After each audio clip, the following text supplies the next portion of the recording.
Hutchinson and Kojak.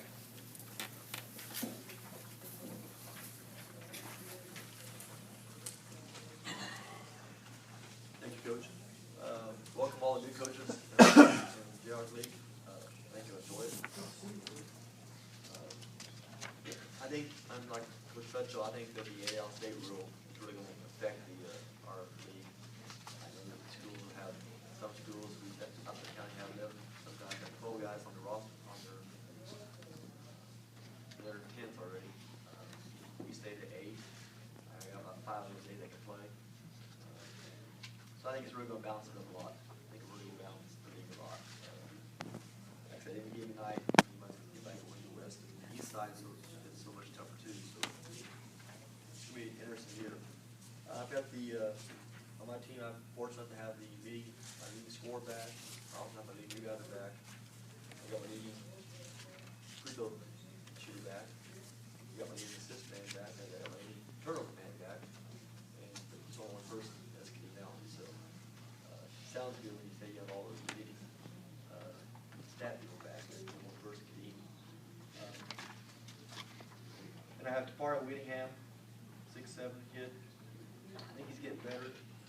Then the next day, I think he's not getting better. So, but he's maturing a little bit. Hopefully, he won't headbutt anybody this year. And Nathan Jackson is my most improved player. Nathan worked very hard. His outside shot is fine now.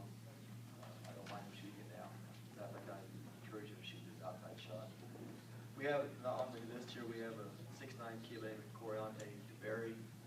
Transfer from Mott. Didn't play very much a lot last year, but he will play for us quite a bit this year. As far as our strengths, we have more bulk inside. We have Corey, who's about 265, Coriante DeBerry about 265, and then the freshman by the name of Andre Sands from Sunrise Academy. He's about 6'7", about 20 pounds overweight, and about 260, 255. He's lost 10 pounds since the school started, so hopefully he loses more. He has bad knees. Weaknesses, backup point guard. I had one, Derek Wood. The next one there says that we have 4 guards with good length. Now we have 3 guards with good length. Derek Wood, our shooting guard, and our backup point guard, I think he's out for the year. So that really hurts us a bunch. We'll find out this week on surgery. He's going to be getting surgery done. Instead of having a knee drained every week, every 2 days or so. Like I said, health is a concern. We have 2 in-state kids. Freshmen are going to play quite a bit. Austin Bucky from Beloit is a good surprise. Not really surprise, but he's a good addition. And Zach Winter from Andover Central. He's going to play quite a bit for us. I know down there Texas playing in the Hills, and I put Zach in for tie game about 60 minutes ago, and I put Zach Winter in, and Coach Syriac about ready to yank my head off. But he's not ready. Take him out. And Zach went in there, did 3, and got 2 steals, and got a rebound, and pulled it out. So I think Zach will be a contributor to us. As far as the conference race goes, I'm a little flattered that we will pick first. We're a little flattered. But any team on that conference side, any team can win this thing. Surrey County's you guys won 3 years in a row? So I think they're still a team to beat until someone else does it. I think everyone on the west side has improved a bunch. I'm not sure we have very much, but the west side has improved. Are there any questions? I think.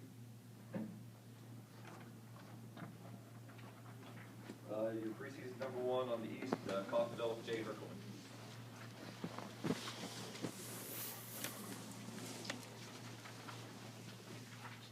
Thank you, Mike.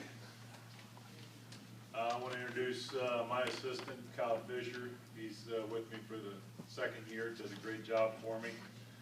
My former assistant coaches, Kyle Campbell and Ben Rodenstein, staying in the Jayhawk, doing well. Our team this year, we've got 7 guys back that played for us last year. 5 of those guys, I think are players for us. Montel James, Earl Peterson, Carl Crawford, Travis Britt, and Mike Martin. 4 of those guys started pretty much every game for us last year. Mike Martin came off the bench. He's switching from being a 2-guard to playing a lot of the point guard position for us.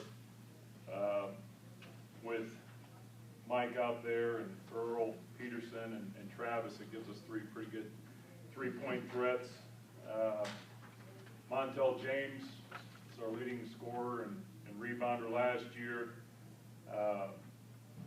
Obviously, he's a good player. He's in a boot right now. He's got a fracture in his ankle. Happened last week down in Dallas against Indian Hills, the first play of the game against those guys. So he's going to be out probably till the middle of November or so.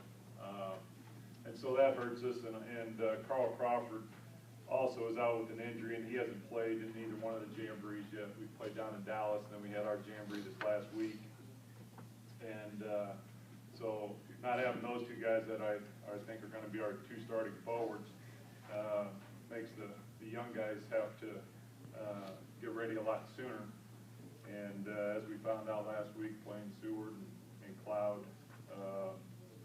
you know, they weren't as ready as what they thought they were. So, you know, like I said, we went down to Dallas. I thought we played pretty good down there.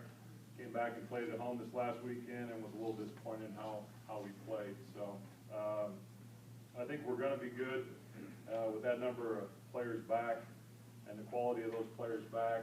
I think we will be. We've also added Spencer Gales, who a lot of us recruited out of Wichita a couple of years ago, and he went to Houston Baptist and left there and transferred in. And Spencer is a good forward for us, just a blue-collar guy. He's smart. He picks things up really quick. Good rebounder. You know, he's able to score around the basket with both hands. But he's a good, solid player. And we also added Lionel Ellison as a transfer. He was at a Division I school, actually doing track. He was a high jumper in high school and decided he wanted to play basketball. And he's kind of a combo guard for us. So I think our freshman class is good. I'm really happy with the 2 guards we got out of Highland Park. You know, those guys are well coached up there, and both Stephon and Trey, the 2 guards from Highland Park, are really doing well. They really guard, and they're good team guys. They got some good toughness to them. Strengths of the team, like everybody, you know, with the 8 out-of-staters now, depth is definitely better for us all. You know, I think our experience is going to pay off for us too, with the guys that I named being back. And I think if they can help the new guys come along, like I think they will, you know, as the conference season gets started in the 2nd semester, we'll be pretty good. The non-conference schedule that we play, adding more non-conference games because of the conference schedule now. Like a couple other coaches have said, we went out and we challenged ourselves. We've got some good non-conference opponents. Our classics that we have, we've got Barton County coming in, and Northern Oklahoma Enid. We've got Bear in Eastern Oklahoma. We've got our Elite 8 tournament again, with good teams coming from West Plains and Moberly, Hill, Texas. Also Dodge and Pratt and Collie are playing in that. We get on to Trinity Valley, face Trinity and Paris. So we challenged our guys, and I thought you know, we'd have a solid team coming back, so we wanted to see where we were at. And like the other coaches, I think starting the conference season, middle of January is going to help everybody. Because you know, everybody takes that 2 weeks off or whatever it is. You get back and you got a week to practice, and we were getting into conference games, and now we're going to be able to play 2 classics. We've got one up at Neosho we're playing at, and then we've got one at home before we start the conference season. So I think, like everybody else, we're going to be a lot better prepared come the conference season.